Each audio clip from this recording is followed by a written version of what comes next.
എല്ലാവർക്കും നമ്മുടെ പുതിയ വീഡിയോയിലേക്ക് സ്വാഗതം. ഇന്നത്തെ നമ്മുടെ റെസിപ്പിയെ നമുക്ക് വീട്ടിൽ തന്നെ നല്ല പെർഫെക്റ്റ് ആയിട്ട് ചെയ്തിട്ട് എടുക്കാൻ പറ്റിയ അതുപോലെ തന്നെ ടേസ്റ്റി ആയിട്ടുള്ള ഹോം മെയ്ഡ് ബ്രെഡ് ആണ്. ഓവനിൽ എങ്ങനെയാണ് നമ്മൾ ബ്രെഡ് വെക്കുന്നത് അതുപോലെ തന്നെ നല്ല പെർഫെക്റ്റ് ആയിട്ട് നമുക്കിത് ഗ്യാസ് അടുപ്പിലും വെച്ച് ചെയ്യാം കേട്ടോ. രണ്ട് രീതി ഞാൻ ഇതിൽ കാണിക്കുന്നുണ്ട്. വീട്ടിൽ തന്നെ നമ്മൾ ഇതുപോലെ റെഡിയാക്കുമ്പോൾ യാതൊരു മായവും ചേരാതെ തന്നെ നല്ല പഞ്ഞി പോലെ സോഫ്റ്റ് ആയ ബ്രെഡ് നമുക്ക് ഇതുപോലെ ഉണ്ടാക്കിയെടുക്കാൻ പറ്റും. അപ്പോൾ നമുക്ക് വേഗം തന്നെ റെസിപ്പിയിലേക്ക് പോകാം. കൂടാതെ ഈ ഒരു വീഡിയോ കണ്ടുകൊണ്ടിരിക്കുന്ന സമയത്ത് നിങ്ങൾക്ക് ഇഷ്ടപ്പെടുവാണെങ്കിൽ മറക്കാതെ തന്നെ ഒരു ലൈക്ക് ബട്ടണും കൂടെ ഒന്ന് ക്ലിക്ക് ചെയ്യണേ. ചാനൽ ഒന്ന് സബ്സ്ക്രൈബ് ചെയ്ത് സപ്പോർട്ടും കൂടി ചെയ്യുക.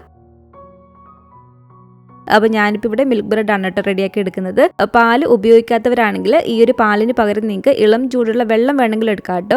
വെള്ളം ഉപയോഗിച്ച് നമ്മൾ ബ്രെഡ് ചെയ്തെടുക്കുന്നതിലും ഇരട്ടി ടേസ്റ്റാണ് നമ്മൾ പാലും കൊണ്ട് ബ്രെഡ് ചെയ്തിട്ട് എടുക്കുമ്പം. ഒരുപാടങ്ങ് ചൂട് വേണ്ട, ഇളം ചൂടുള്ള പാലാണ് നമുക്കിതിലേക്ക് ആവശ്യമായിട്ടുള്ളത്. 250 ml ഈ ഒരു കപ്പിൽ കറക്റ്റ് 3/4 കപ്പ് അളവിൽ പാലാണ് ഞാൻ ഇതിലേക്ക് ഒഴിച്ചു കൊടുത്തിരിക്കുന്നത്. ഇതുപോലെ ഒരു കപ്പിൽ നമ്മൾ അളന്നിട്ട് എടുക്കുമ്പോൾ നമുക്ക് ഇതിൽ കൺഫ്യൂഷൻ ഉണ്ടെങ്കിൽ 1/4 കപ്പിൽ 3 തവണയായിട്ട് നമ്മൾ ഇതിലേക്ക് ഒഴിച്ചു കൊടുത്താൽ മതി. അപ്പോൾ കറക്റ്റ് 3/4 കപ്പ് കിട്ടും. അതായത് 180 ml പാലാണ് നമുക്ക് ഇതിലേക്ക് ആവശ്യമായിട്ടുള്ളത്. അതുപോലെ തന്നെ നമ്മൾ അളവുകളൊക്കെ എടുക്കുമ്പോൾ കറക്റ്റ് അളവിൽ എടുക്കണം കേട്ടോ. എങ്കിലും നല്ല പെർഫെക്റ്റ് ആയിട്ടുള്ള ബ്രെഡ് നമുക്ക് റെഡിയാക്കി എടുക്കാൻ പറ്റത്തുള്ളൂ. ഇനി നമുക്ക് ഇതിലേക്ക് വേണ്ടത് ഇതുപോലെ 1 ടീസ്പൂൺ അളവിൽ ഇൻസ്റ്റന്റ് ഈസ്റ്റ് ആണ്. പിന്നെ നമുക്ക് ഇതിലേക്ക് വേണ്ടത് ഇതുപോലെ പഞ്ചസാരയാണ്. അത് 2 ടേബിൾ സ്പൂൺ ആണ് കേട്ടോ ഞാനിപ്പോൾ ഇതിലേക്ക് ചേർത്ത് കൊടുക്കുന്നത്. ചെറിയ ടീസ്പൂണിലല്ല, വലിയ ടേബിൾ സ്പൂണിൽ 2 ടേബിൾ സ്പൂൺ ആണ് ഇതിലേക്ക് ചേർത്ത് കൊടുത്തിരിക്കുന്നത്. ഇതിപ്പോൾ അത്യാവശ്യം നോർമൽ മധുരമാണ് കേട്ടോ. ഇനി നിങ്ങൾക്ക് ഈ ഒരു ബ്രെഡിന് കുറച്ചും കൂടി നല്ലൊരു മധുരം വേണമെന്നുണ്ടെങ്കിൽ ഒരു 4 ടേബിൾ സ്പൂൺ ഒക്കെ വരെ നമുക്ക് ഇതിലേക്ക് ചേർത്ത് കൊടുക്കാം. എന്നിട്ട് ഇതെല്ലാം ചേർത്ത് നമുക്കൊന്ന് മിക്സ് ചെയ്യാം. ഇതുപോലെ മിക്സ് ചെയ്തതിന് ശേഷം ഇതിപ്പോൾ ഇൻസ്റ്റന്റ് ഈസ്റ്റ് ആയതുകൊണ്ട് നമുക്കിനി ബാക്കിയുള്ള ചേരുവകളൊക്കെ ഇപ്പം തന്നെ ഇതിലേക്ക് ഇട്ട് കൊടുക്കാം. ഇനി നിങ്ങൾ ഡ്രൈഡ് ഈസ്റ്റ് ആണ് എടുക്കുന്നതെങ്കിൽ ഈ ഒരു മിക്സ് നമ്മളൊരു മൂടി വെച്ച് അടച്ചു വെച്ച് കൊടുത്ത് ഒരു 10 മിനിറ്റ് ഒന്ന് റെസ്റ്റ് ചെയ്യാൻ വേണ്ടിയിട്ട് വെക്കണം. അങ്ങനെ ഒരു 10 മിനിറ്റ് റെസ്റ്റ് ചെയ്യാൻ വെച്ച് ഈ ഒരു ഈസ്റ്റ് നന്നായിട്ട് പൊങ്ങി വന്നതിന് ശേഷം വേണം നമ്മൾ ഇതിലേക്ക് ബാക്കി ചേരുവകൾ ചേർത്ത് കൊടുക്കാൻ വേണ്ടിയിട്ട്. ഞാനിപ്പോൾ ഇവിടെ ഇൻസ്റ്റന്റ് ഈസ്റ്റ് എടുത്തതുകൊണ്ട് ഇപ്പം തന്നെ നമുക്കിതിലേക്ക് ബാക്കി ചേരുവകൾ ചേർത്ത് കൊടുക്കാം. ഇനി നമുക്കിതിലേക്ക് വേണ്ടത് ഇതുപോലെ ബട്ടറാണ്. ഉപ്പില്ലാത്ത ബട്ടർ വേണം നമ്മളിതിലേക്ക് എടുക്കാൻ വേണ്ടിയിട്ട്. അതുപോലെ തന്നെ ഫ്രിഡ്ജിലൊക്കെ വെച്ചിരുന്ന ബട്ടർ ആണെങ്കിൽ റൂം ടെമ്പറേച്ചറിൽ ഇരുന്ന് നന്നായിട്ട് സോഫ്റ്റ് ആയതിനു ശേഷം ഇതിലേക്ക് ഒരു 40 ഗ്രാം ആണ് കേട്ടോ ഞാൻ ചേർത്ത് കൊടുക്കുന്നത്. അതായത് ഒരു 3.5 ടേബിൾ സ്പൂണോളം വരും ബട്ടർ ഇതിലേക്ക്. ആ ഒരു മാവിലേക്ക് ആവശ്യമായിട്ടുള്ള ഉപ്പ് നമ്മളിപ്പോൾ ഇതിലേക്ക് ചേർത്ത് കൊടുക്കണം. 250 ml കപ്പിൽ ആദ്യം നമുക്കിതുപോലെ 2 കപ്പ് അളവിൽ മൈദയാണ് ഇട്ട് കൊടുക്കേണ്ടത്. മൈദ നമ്മൾ ഇതുപോലെ അളന്നെടുക്കുന്ന സമയത്ത് ആ ഒരു കപ്പിൽ ഇങ്ങനെ പൊന്തി നിൽക്കാതെ കറക്റ്റ് അളവിൽ നമ്മൾ ഇതുപോലെ വടിച്ച് വന്നിട്ട് എടുക്കാൻ വേണ്ടിയിട്ട് കറക്റ്റ് 2 കപ്പ് അളവിൽ മൈദയാണ് ഞാൻ ഇതിലേക്ക് ചേർത്ത് കൊടുത്തിരിക്കുന്നത്. ഇനി ഇതെല്ലാം ചേർത്ത് നമുക്ക് നന്നായിട്ടൊന്ന് മിക്സ് ചെയ്തിട്ട് എടുക്കാം. ഇതുപോലെ നമ്മൾ മിക്സ് ചെയ്തെടുക്കുന്ന സമയത്ത് കുറച്ച് നമ്മുടെ കയ്യിലൊക്കെ ഒട്ടിപ്പിടിക്കുന്ന ഒരു രീതിക്ക് തന്നെയാണ് കേട്ടോ ഈ ഒരു മാവ് ഇരിക്കുന്നത്. ഈ ഒരു മാവ് ഒരുപാട് ലൂസായി പോയിന്ന് കരുതി നമ്മൾ ഒരുപാട് പൊടിയൊന്നും ഇനി ഇതിലേക്ക് ചേർത്ത് കൊടുക്കരുത് കേട്ടോ. ഇതുപോലെ ഒന്ന് കുഴച്ചെടുത്തതിന് ശേഷം വീണ്ടും നമ്മൾ കൈയൊന്ന് കഴുകുക. ഇതുപോലെ വീണ്ടും നമ്മൾ കൈ നന്നായിട്ടൊന്ന് കഴുകിയെടുത്തതിന് ശേഷം ഇതിലേക്ക് ഒരു 2 ടേബിൾ സ്പൂണും കൂടി മാത്രം നമ്മൾ പൊടി ചേർത്ത് കൊടുക്കുക, മൈദ ചേർത്ത് കൊടുക്കുക. ഒരുപാട് മൈദ ഒന്നും ഇനി നമ്മൾ ഇതിലേക്ക് ഇട്ട് കൊടുക്കുകയേ ചെയ്യരുത്. നമ്മുടെ ബ്രെഡ് റെഡിയായി കിട്ടില്ല. നമ്മൾ കുഴച്ചെടുക്കുമ്പോൾ നമ്മുടെ കയ്യിൽ ഒട്ടിപ്പിടിക്കാതിരിക്കാൻ വേണ്ടിയിട്ട് ഒരു 2 ടേബിൾ സ്പൂൺ മാത്രം ഇതിലേക്ക് മൈദ ചേർത്ത് കൊടുത്തിട്ടുണ്ട്. എന്നിട്ട് നമ്മുടെ കയ്യിൽ വീണ്ടും കുറച്ചൊരു ബട്ടർ ഓയിലും ആക്കിയിട്ട് നന്നായിട്ട് വീണ്ടും ഒന്ന് കുഴച്ചിട്ടെടുക്കുക. ഇപ്പോൾ കണ്ടില്ല നമ്മുടെ കയ്യിലൊന്നും ഒട്ടിപ്പിടിക്കുന്നില്ല. ഇങ്ങനെ നമ്മൾ നന്നായിട്ടൊന്ന് കുഴച്ചെടുത്തതിന് ശേഷം ഒരു കൗണ്ടർ ടോപ്പിലോ അല്ലെങ്കിൽ ഇതുപോലെ ഒരു ഷീറ്റിലേക്കോ ഈ ഒരു മാവ് ഇട്ട് കൊടുത്തിട്ട് ഒരു 15 മിനിറ്റോളം തന്നെ നമുക്ക് ഈ ഒരു മാവൊന്ന് കുഴച്ചിട്ടെടുക്കണം. അങ്ങനെ നമ്മൾ കുഴച്ചിട്ടെടുത്താൽ മാത്രമേ നമ്മുടെ ബ്രെഡ് നല്ല സോഫ്റ്റ് ആയിട്ട് നമുക്ക് കിട്ടത്തുള്ളൂ. ബ്രെഡ് നമ്മൾ ഇതുപോലെ വീട്ടിലുണ്ടാക്കി എടുക്കുന്ന സമയത്ത് ഈ ഒരു 15 മിനിറ്റ് മാത്രമേ കൂടുതൽ എടുക്കുന്നുള്ളൂ കേട്ടോ. പിന്നീട് നമുക്ക് ഒരുപാട് പണിയൊന്നുമില്ല. മാവ് കുറച്ച് സമയം റെസ്റ്റ് ചെയ്യാനൊക്കെ വെച്ചാൽ മതി. അപ്പോൾ ഒരു 15 മിനിറ്റോളം നമ്മുടെ ഈ ഒരു മാവ് കുഴച്ചെടുക്കുന്ന അനുസരിച്ചിരിക്കും നമ്മുടെ ഒരു ബ്രെഡ് നല്ല സോഫ്റ്റ് ആയിട്ട് കിട്ടുന്നത്. ഇത് കണ്ടില്ല, ഈ ഒരു രീതിക്കാണ് കേട്ടോ നമ്മൾ ഈ ഒരു ബ്രെഡിന്റെ ഒരു മാവ് കുഴച്ചിട്ടെടുക്കേണ്ടത്. ഇതുപോലെ കുഴച്ച് ഈ ഒരു മാവ് ഒരു കറക്റ്റ് ബ്രെഡിനുള്ള പാകമായെന്ന് അറിയാൻ വേണ്ടിയിട്ട് ഈ ഒരു മാവ് നമ്മൾ ഇതുപോലെ കുഴച്ചെടുത്തതിന് ശേഷം ഇതുപോലെ ഒന്ന് വലിച്ചു നോക്കുക. ഇത് പെട്ടെന്ന് അങ്ങ് പൊട്ടി വരുന്നില്ലെങ്കിൽ കറക്റ്റ് നമുക്ക് ഒരു ബ്രെഡിനുള്ള മാവിൻ്റെ ഒരു പരുവായിട്ടുണ്ട്. ഇതിപ്പോൾ കറക്റ്റ് ആ ഒരു പരുവായിട്ടുണ്ട് കേട്ടോ. ഇതിപ്പോൾ ഞാനൊരു 17 മിനിറ്റ് ഒക്കെ കുഴച്ചെടുത്തപ്പോഴത്തേക്കും കറക്റ്റ് എനിക്ക് ആ ഒരു പാകത്തിന് റെഡിയായി കിട്ടിയിട്ടുണ്ട്. ഇനി ഇതുപോലെ ഈ ഒരു പാത്രത്തിൽ കുറച്ച് ബട്ടറോ ഓയിലോ ഒന്ന് സ്പ്രെഡ് ചെയ്ത് കൊടുക്കുക. അതിനുശേഷം ഈ ഒരു മാവും ഇതിലേക്ക് വെച്ച് കൊടുത്തിട്ട് അതിൻ്റെ മുകളിലേക്ക് നമ്മൾ കുറച്ച് ബട്ടറോ ഓയിലോ ഒന്ന് സ്പ്രെഡ് ചെയ്ത് കൊടുക്കണം കേട്ടോ. കാരണം ഒട്ടും തന്നെ ഈ ഒരു മാവിരുന്ന് ഉണങ്ങിപ്പോവരുത്. ഇനി ഇതുപോലെ ഒരു ക്ലിംഗ് റാപ്പ് വെച്ച് കവർ ചെയ്യുകയോ അല്ലെങ്കിൽ ഒരു കോട്ടൺ തുണി നനച്ച് നന്നായിട്ട് പിഴിഞ്ഞെടുത്തതിന് ശേഷം ഇതിന്റെ മുകളിലേക്ക് ഇട്ട് കൊടുത്താലും മതി. ഇതുപോലെ കവർ ചെയ്ത് ഈ ഒരു മാവ് നമുക്കൊരു 2 മണിക്കൂറോളം ഒന്ന് റെസ്റ്റ് ചെയ്യാൻ വേണ്ടിയിട്ട് വെക്കണം കേട്ടോ. കറക്റ്റ് സമയം നമുക്ക് പറയാൻ പറ്റില്ല. കാരണം നല്ല ചൂടുള്ള സ്ഥലങ്ങളാണെങ്കിൽ ഒരു 1.5-2 മണിക്കൂർ കൊണ്ട് ഇത് നന്നായിട്ട് ഡബിളായി പൊങ്ങി വരും. നല്ല തണുപ്പുള്ള സ്ഥലങ്ങളാണെങ്കിൽ കുറച്ച് സമയം കൂടുതൽ എത്തുന്നു ഇരിക്കുക കേട്ടോ. അപ്പോൾ എനിക്കിപ്പോൾ ഇവിടെ കറക്റ്റ് ഒരു 2 മണിക്കൂർ ആയപ്പോഴത്തേക്കും ഇത് കണ്ടില്ലേ, ഈ ഒരു മാവ് ഇതുപോലെ നല്ല ഡബിളായിട്ടൊന്ന് പൊങ്ങി കിട്ടിയിട്ടുണ്ട്. ഇനി നമ്മൾ ഈ മാവ് കൈയിട്ട് ഒരുപാട് കുഴയ്ക്കൊന്നും ചെയ്യരുത്. ഒരു കൗണ്ടർ ടോപ്പിലേക്കോ അല്ലെങ്കിൽ ഇതിലൊരു ഷീറ്റിലേക്കോ കുറച്ച് പൊടി നമ്മളൊന്ന് വെതറി കൊടുക്കുക. ഒരുപാട് മൈദയൊന്നും വേണ്ട കേട്ടോ, കുറച്ച് മാത്രം ഇതിലൊന്ന് വെതറി കൊടുക്കുക. എന്നിട്ട് നമ്മൾ ഈ ഒരു മാവ് ഇതിലേക്ക് വെച്ച് കൊടുത്തിട്ട് അതിലുള്ള ഒരു എയർ ഒക്കെ നമ്മൾ കൈ കൊണ്ട് തന്നെ ഇതുപോലെ പരത്തിയിട്ടെടുക്കുക. എന്നിട്ട് നമ്മൾ കൈ വെച്ചിട്ട് തന്നെ ഒരു റെക്റ്റാങ്കിൾ ഷേപ്പിൽ നിന്ന് പരത്തിയിട്ടെടുക്കണം. അപ്പോൾ ഇത് കണ്ടില്ലേ, ഞാനിപ്പോൾ ഇതുപോലെ ഒന്ന് പരത്തിയെടുത്തിട്ടുണ്ട് കൈ ഉപയോഗിച്ച് തന്നെ. ഈ ഒരു 2 സൈഡും നമുക്കിങ്ങനെ ഒന്ന് മടക്കിയിട്ടെടുക്കാം. മടക്കിയെടുത്തതിന് ശേഷം നമുക്കിതൊന്ന് പരത്തിയിട്ടെടുക്കാം. പരത്തിയെടുക്കുന്ന സമയത്ത് ഇതിൻ്റെ ഒരു വീതി വരേണ്ടത് നമ്മൾ ഏത് പാത്രത്തിലാണ് ഇത് ബേക്ക് ചെയ്യേണ്ടത് ആ ഒരു പാത്രത്തിൻ്റെ ഒരു നീളം അനുസരിച്ചിരിക്കണം കേട്ടോ. ഇതുപോലെ നമ്മളൊന്ന് പരത്തിയെടുക്കുമ്പോൾ ആ ഒരു പാത്രം നമ്മൾ ഇടയ്ക്കൊന്ന് വെച്ച് കൊടുത്ത് നോക്കിയാൽ മതി. അപ്പം ഇങ്ങനെ നമ്മളൊന്ന് പരത്തിയെടുത്തിട്ടുണ്ട്. ഇനി നമുക്ക് ഇതുപോലെ ചുരുട്ടിയൊന്ന് മടക്കി മടക്കി എടുക്കേണ്ടതാണ്. അത്യാവശ്യം നല്ല ടൈറ്റായിട്ട് തന്നെ വേണം കേട്ടോ നമ്മൾ ഇതുപോലെ ഒന്ന് ചുരുട്ടി എടുക്കാൻ വേണ്ടിയിട്ട്.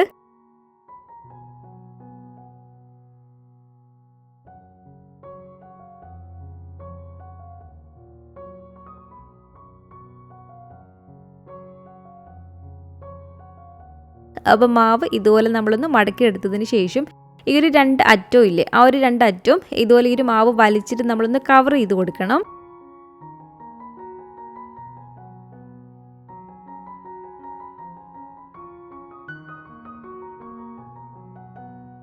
അപ്പോൾ ഒരു 2 സൈഡും ഇതുപോലെ നമ്മളൊന്ന് കവർ ചെയ്തും എടുത്തിട്ടുണ്ട്. ഇനി നമ്മൾ ഈ ഒരു ബ്രെഡ് ഏത് പാത്രത്തിലാണോ ബേക്ക് ചെയ്യുന്നത് ആ ഒരു പാത്രത്തിലേക്ക് ഇതുപോലെ കുറച്ച് ഓയിൽ നമ്മളൊന്ന് സ്പ്രെഡ് ചെയ്ത് കൊടുക്കുക. ഓയിലോ ബട്ടറോ എന്ത് വേണമെങ്കിലും സ്പ്രെഡ് ചെയ്ത് കൊടുക്കാം. നമ്മളിപ്പോൾ മടക്കിയെടുത്ത് റെഡിയാക്കി വെച്ചിട്ടുള്ള ഒരു മാവില്ലേ, ആ ഒരു മാവ് ഇതിലേക്ക് വെച്ച് കൊടുക്കുക. അതിനുശേഷം കൈ വെച്ചിട്ട് ജസ്റ്റ് ഒന്ന് പ്രസ് ചെയ്തൊന്ന് അമർത്തി കൊടുക്കുക. ഒരു പാത്രത്തിൽ അങ്ങനെ ഒന്ന് ലെവലായി ഇരിക്കാൻ വേണ്ടിയിട്ട് കൈ വെച്ചിട്ട് നമ്മൾ പതിയൊന്ന് പ്രസ് ചെയ്ത് കൊടുക്കുക ഇതുപോലെ. ഇനി നമുക്കിത് വീണ്ടും ഒന്ന് കവർ ചെയ്തിട്ട് ഏകദേശം ഒരു 25-30 മിനിറ്റുകളൊന്ന് റെസ്റ്റ് ചെയ്യാൻ വേണ്ടിയിട്ട് വെക്കണം. അത് നമുക്ക് കറക്റ്റ് സമയം പറയാൻ പറ്റത്തില്ല, കാരണം ഈ ഒരു പാത്രത്തിൻ്റെ ഒരു 1/4 ഭാഗമായിട്ട് ഇതൊന്ന് പൊങ്ങി വരണം. അങ്ങനെ ഈ ഒരു പാത്രത്തിൻ്റെ 1/4 ഭാഗം പൊങ്ങി വന്നാലേ നമുക്കിത് ബേക്ക് ചെയ്യാൻ വേണ്ടിയിട്ട് എടുക്കാവുന്നതാണ്. അപ്പം ഞാൻ നേരത്തെ പറഞ്ഞ പോലെ തന്നെ അത്യാവശ്യം നല്ല ചൂടുള്ള സ്ഥലങ്ങളാണെങ്കിൽ ഒരു 25-30 മിനിറ്റ് കൊണ്ട് ഒരു 1/4 ഭാഗം പൊങ്ങി വരും. അപ്പോൾ ഇത് ഞാനൊന്ന് കവർ ചെയ്ത് കൊടുത്തിട്ടുണ്ട്. ഈ ഒരു സെയിം രീതിയിൽ തന്നെ ഞാൻ മറ്റൊരു മാവ് ഒന്ന് റെഡിയാക്കി എടുത്തിട്ടുണ്ടായിരുന്നു കേട്ടോ. ഈ ഒരു മാവ് നമുക്ക് ഇതുപോലെ കവർ ചെയ്ത് ഈ ഒരു പാത്രത്തിന്റെ ഒരു 1/4 ഭാഗം ഒന്ന് പൊങ്ങി വരുന്ന വരെ നമുക്കൊന്ന് വെയിറ്റ് ചെയ്യാം. ഇനി ഞാൻ ഇതുപോലെ ഒരു പാത്രത്തിൽ ഒരു 3 ടേബിൾ സ്പൂൺ അളവിൽ പാൽ എടുത്തിട്ടുണ്ട്. അതിലേക്ക് നമുക്കൊരു 1/2 ടേബിൾ സ്പൂൺ അളവിൽ പഞ്ചസാരയും കൂടി ചേർത്ത് കൊടുത്തിട്ട് നന്നായിട്ട് ഇതൊന്ന് മിക്സ് ചെയ്ത് വെക്കുക. ഇതിപ്പോൾ കണ്ടില്ലേ, കറക്റ്റ് എനിക്കിത് ഇവിടെ 30 മിനിറ്റ് ആയപ്പോഴത്തേക്കും ഈ ഒരു പാത്രത്തിൻ്റെ ഒരു 1/4 ഭാഗത്തോളമായിട്ടൊന്ന് പൊങ്ങി വന്നിട്ടുണ്ട്. ഇത്രയും പൊങ്ങി വന്നാൽ മതി കേട്ടോ. ഇങ്ങനെ പൊങ്ങി വന്നാൽ നമുക്കിത് ബേക്ക് ചെയ്യാൻ വേണ്ടിയിട്ട് എടുക്കാം. അതുപോലെ തന്നെ ഗ്യാസ് അടുപ്പിൽ വെക്കാനുള്ള ഒരു മാവ് നമ്മൾ ഇതുപോലെ റെസ്റ്റ് ചെയ്യാൻ വെച്ചിരുന്നു. ആ ഒരു മാവും ഈ ഒരു പാത്രത്തിൻ്റെ ഒരു 1/4 ഭാഗത്തോളം പൊങ്ങി കിട്ടിയിട്ടുണ്ട്. ഇനി ഇതിൻ്റെ മുകളിലേക്ക് നമ്മളിപ്പോൾ റെഡിയാക്കി വെച്ചിട്ടുള്ള ഒരു പാലിൻ്റെ ഒരു മിക്സ് ഇല്ലേ, അതിൻ്റെ ഒരു മുകൾ ഭാഗത്തെല്ലാം ആകുന്ന രീതിയിൽ ഇതുപോലെ ഒരു പാല് നമ്മളൊന്ന് സ്പ്രെഡ് ചെയ്ത് കൊടുത്തിട്ടുണ്ട്. ഇനി നമുക്കിത് ഗ്യാസ് അടുപ്പിൽ ചെയ്യാൻ വേണ്ടിയിട്ട് ഇതുപോലെ അടികട്ടിയുള്ളൊരു അലുമിനിയത്തിൻ്റെയോ അല്ലെങ്കിൽ ഒരു നോൺ സ്റ്റിക്കിൻ്റെയോ പാത്രം എടുക്കാം. അടികട്ടിയുള്ളൊരു പാത്രം എടുക്കാം. അതിലേക്കൊരു സ്റ്റാൻഡും ഇറക്കി വെച്ച് കൊടുത്ത് ഇതുപോലെ മൂടി വെച്ച് അടച്ചു വെച്ച് കൊടുത്തിട്ട് ഒരു 10 മിനിറ്റ് ഇതൊന്ന് പ്രീ ഹീറ്റ് ചെയ്തിട്ടിരിക്കുന്നതാണ്.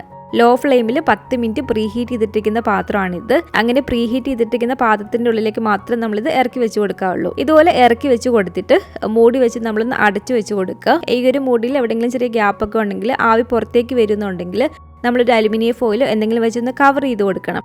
ആവി ഒട്ടും തന്നെ പുറത്തേക്ക് പോകരുത്. അങ്ങനെ നമ്മൾ ലോ ഫ്ലെയിമിലിട്ട് ഒരു 30 മിനിറ്റ് ഒക്കെ ആകുമ്പോഴത്തേക്കും നമുക്കിത് റെഡിയാക്കി കിട്ടും. അപ്പോൾ ഏകദേശം ഒരു 20 മിനിറ്റ് ഒക്കെ ആകുമ്പോഴത്തേക്കും നമ്മളിതൊന്ന് തുറന്ന് നോക്കണം. ഇനി നമുക്കിത് ഓവനിൽ വെക്കാനുള്ളതാണ്. ആ ഒരു പാലിൻ്റെ ഒരു മിക്സ് ഇതുപോലെ ഒന്ന് സ്പ്രെഡ് ചെയ്ത് കൊടുക്കാം. പതിയെ അതിൻ്റെ എല്ലാ ഭാഗത്തും ആ ഒരു പാലിൻ്റെ ഒരു മിക്സ് ആകുന്ന രീതിയിൽ നമ്മളൊന്ന് സ്പ്രെഡ് ചെയ്ത് കൊടുത്തിട്ടുണ്ട്. ഓവനിൽ നമ്മളിത് ബേക്ക് ചെയ്തിട്ട് എടുക്കുന്നത് 180 ഡിഗ്രി സെൽഷ്യസിൽ ഓവൻ നമ്മൾ 10 മിനിറ്റ് ഒന്ന് പ്രീ ഹീറ്റ് ചെയ്യുക. അങ്ങനെ പ്രീ ഹീറ്റ് ചെയ്തിട്ടിരിക്കുന്ന ഓവനാണിത്. അതിലേക്ക് നമ്മൾ ഈ ഒരു പാത്രം വെച്ച് കൊടുക്കുക. ഏറ്റവും താഴത്തെ റാക്കിലാണ് കേട്ടോ ഞാൻ വെച്ച് കൊടുത്തിരിക്കുന്നത്. അതുപോലെ തന്നെ ഫംഗ്ഷൻ വെച്ച് കൊടുക്കേണ്ടത് മേളത്തെയും താഴത്തെയും കോയിൽ ചൂടാകുന്ന രീതിയിലാണ്.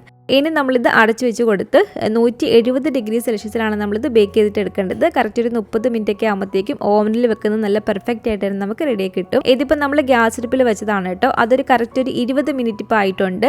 ഇതുപോലെ തുറന്ന് നോക്കുമ്പോഴത്തേക്കും ഏകദേശം നന്നായിട്ട് റെഡി ആയിട്ടുണ്ട്. അതിൻ്റെ ഒരു മുകൾ ഭാഗത്ത് കുറച്ചും കൂടി ഒരു ഗോൾഡൻ കളർ കിട്ടാൻ വേണ്ടിയിട്ട് നമ്മുടെ ഒരു പാലിൻ്റെ ഒരു മിക്സിൽ അതൊന്നും കൂടി ഒന്ന് ഇതുപോലെ സ്പ്രെഡ് ചെയ്ത് കൊടുക്കുക. ഓവനിൽ വെക്കുമ്പോൾ നമ്മൾ ഇതുപോലെ രണ്ടാമത് സ്പ്രെഡ് ചെയ്ത് കൊടുക്കേണ്ട ആവശ്യമില്ല. കാരണം ഒരു മുകളിൽ നിന്ന് നന്നായിട്ട് ചൂട് വരുന്നുണ്ടല്ലോ. ഇതുപോലെ നമ്മൾ ഗ്യാസ് അടുപ്പിൽ ചെയ്യുമ്പോൾ മാത്രം ഈ ഒരു രീതിയിൽ ചെയ്തിട്ടെടുത്താൽ മതി. വീണ്ടും ഇത് അടച്ചു വെച്ച് കൊടുത്ത് ഇത് നന്നായി കുറച്ച് തന്നെയാണ് നമ്മൾ വെച്ചിരിക്കുന്നത്. ഒരു 10 മിനിറ്റും കൂടി കഴിയുമ്പോഴത്തേക്ക് നമുക്കിത് നല്ല അടിപൊളിയായിട്ട് തന്നെ കിട്ടും. അപ്പോൾ വീണ്ടും ഇതൊരു 10 മിനിറ്റ് കഴിഞ്ഞിട്ടുണ്ട് കേട്ടോ. ഇനി നമുക്കിതൊന്ന് തുറന്ന് നോക്കാം. ഇത് കണ്ടില്ല, അത്യാവശ്യം കുറച്ചും കൂടി നല്ലൊരു കളർ കിട്ടിയിട്ടുണ്ട്. ഇനി ഒരു ബ്രെഡ് ബേക്കായെന്ന് അറിയാൻ വേണ്ടിയിട്ട് ഇതുപോലൊരു സ്റ്റിക്ക് വെച്ച് നമ്മളൊന്ന് കുത്തി നോക്കുക. ആ ഒരു സ്റ്റിക്ക് നല്ല ക്ലീൻ ആയിട്ടാണ് വരുന്നതെങ്കിൽ നമ്മുടെ ബ്രെഡ് റെഡി ആയിട്ടുണ്ട്. ഈ ഒരു സ്റ്റിക്ക് നല്ല ക്ലീൻ ആയിട്ടാണ് വന്നിരിക്കുന്നത്. അപ്പോൾ നമ്മുടെ ഈ ബ്രെഡ് ഇവിടെ ബേക്ക് ആയിട്ടുണ്ട്. നമുക്കിത് പുറത്തേക്ക് എടുത്ത് വെച്ച് കൊടുത്ത് അതിൻ്റെ ചൂടൊന്ന് ആറാൻ വേണ്ടിയിട്ട് വെക്കാം. 170 ഡിഗ്രി സെൽഷ്യസിൽ കറക്റ്റ് 30 മിനിറ്റ് വെച്ചപ്പോഴത്തേക്കും നമ്മൾ ഓവനിൽ വെച്ച ഒരു ബ്രെഡും നല്ല പെർഫെക്റ്റ് ആയിട്ട് തന്നെ നമുക്ക് കിട്ടിയിട്ടുണ്ട്. ഇത് നമുക്ക് ഈ ഒരു ഓവൻ്റെ ഉള്ളിൽ നിന്ന് എടുത്തേക്കാം. എന്നിട്ട് ഒരു ചൂട് പോകുന്നതിന് മുമ്പായിട്ട് തന്നെ ഇതിൻ്റെ മുകളിലേക്ക് നമ്മളൊരു ബട്ടർ ഒന്ന് സ്പ്രെഡ് ചെയ്ത് കൊടുക്കുക കേട്ടോ. ഇതുപോലെ ഇതിൻ്റെ രണ്ടിൻ്റെ മുകളിൽ ഞാനൊരു ബട്ടർ ഒന്ന് സ്പ്രെഡ് ചെയ്ത് കൊടുത്തിട്ടുണ്ട്. എന്നിട്ട് നന്നായിട്ട് ചൂട് ആറിയതിന് ശേഷം വേണം നമ്മൾ ഇതുപോലെ ഈ ഒരു പാത്രത്തിൻ്റെ ഉള്ളിൽ നിന്ന് ഇതങ്ങ് എടുക്കാൻ വേണ്ടിയിട്ട്. സൈഡ് ജസ്റ്റ് കത്തിയും കൊണ്ടൊന്ന് വിടിയിച്ചിട്ട് ഇതുപോലെ നമ്മളൊന്ന് തട്ടിയിട്ട് കൊടുത്താൽ മതി. ഇത് കണ്ടില്ല, രണ്ടും നല്ല സോഫ്റ്റ് ആയിട്ടുള്ള ബ്രെഡാണ്. ഇത് രണ്ടും ഞാൻ നിങ്ങളൊന്ന് കട്ട് ചെയ്ത് കാണിച്ചു തരാം.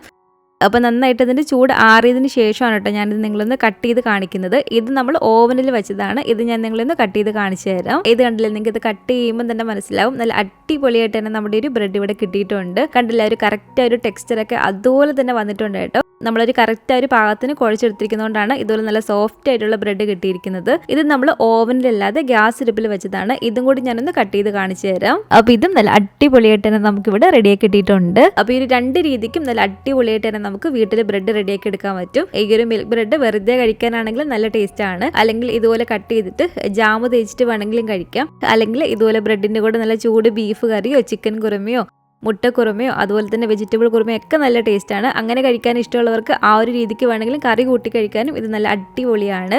അപ്പോൾ ഇതുപോലെ നിങ്ങൾ ബ്രെഡ് വീട്ടിലുണ്ടാക്കി നോക്കിയിട്ടില്ലെങ്കിൽ തീർച്ചയായിട്ടും ട്രൈ ചെയ്ത് നോക്കുക. നല്ല പഞ്ഞി പോലെ സോഫ്റ്റ് ആയിട്ടുള്ള അതുപോലെ ടേസ്റ്റി ആയിട്ടുള്ള മിൽക്ക് ബ്രെഡ് നമുക്ക് ഇതുപോലെ റെഡിയാക്കി എടുക്കാൻ പറ്റും. അപ്പോൾ ഉണ്ടാക്കി നോക്കുകയാണെങ്കിൽ നിങ്ങളുടെ അഭിപ്രായങ്ങളൊക്കെ മറക്കാതെ തന്നെ നമ്മുടെ കമൻറ്റ് ബോക്സിൽ വന്ന് അറിയിക്കുക. അതുപോലെ തന്നെ ഈ ഒരു വീഡിയോ ഇഷ്ടപ്പെട്ടെങ്കിൽ മറക്കാതെ തന്നെ ഒരു ലൈക്ക് ബട്ടണും കൂടെ ഒന്ന് ക്ലിക്ക് ചെയ്യണേ. നിങ്ങളുടെ ഫാമിലിയും ഫ്രണ്ട്സും ഒക്കെ ആയിട്ട് നമ്മുടെ ഈ ഒരു വീഡിയോ ഒന്ന് ഷെയർ ചെയ്ത് കൊടുക്കുക. പുതിയതായിട്ട് ഈ ഒരു ചാനൽ ആരെങ്കിലും കാണുന്നുണ്ടെങ്കിലും ഇതുവരെയായിട്ടും ഈ ഒരു ചാനൽ സബ്സ്ക്രൈബ് ചെയ്തിട്ടില്ലെങ്കിലും താഴെ കാണുന്ന ആ ഒരു റെഡ് സബ്സ്ക്രൈബ് ബട്ടണും കൂടി ഒന്ന് പ്രസ് ചെയ്ത് സപ്പോർട്ട് ചെയ്യണേ. കൂട്ടത്തിലെ കാണുന്ന ബെല്ലൈക്കണും കൂടെ ഒന്ന് ക്ലിക്ക് ചെയ്ത് അതിൽ ഓൾ എന്നൊരു ഓപ്ഷൻ തന്നെ കൊടുക്കുകയാണെങ്കിൽ ഞാൻ പുതിയ റെസിപ്പികളൊക്കെ ഇടുന്ന സമയത്ത് നിങ്ങൾക്ക് അതിൻ്റെ നോട്ടിഫിക്കേഷൻ കിട്ടുന്നതായിരിക്കും. ഇൻഷാ അല്ലാഹ് വീണ്ടും നമുക്കിതുപോലെ നല്ലൊരു റെസിപ്പി ആയിട്ട് കാണാം.